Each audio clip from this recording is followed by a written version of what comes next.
Kwa mashabiki wa soka duniani, baada ya kushuhudia fainali zile za kombe la FIFA la dunia, na tukiona timu ya taifa ya Hispania ikichukua ubingwa baada ya kuifunga timu ya taifa ya Argentina goli 1-0, sasa tunarudi kwenye mechi zetu zile za nyumbani au ligi za nyumbani, ambapo leo hii kutakuwa na mechi ya ngao ya jamii ikiwakutanisha Simba wanakwenda kukutana na Yanga kwenye, kama nilivyosema, mechi ya ngao ya jamii.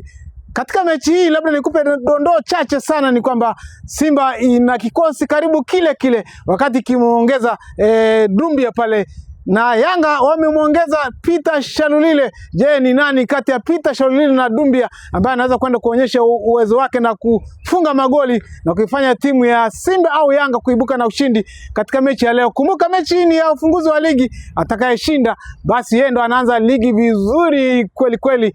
Basi tutakuwa tunaendelea kufanya uchambuzi wa mechi mbalimbali kadiri michezo ya ligi kuu itakavyokuwa ikiendelea.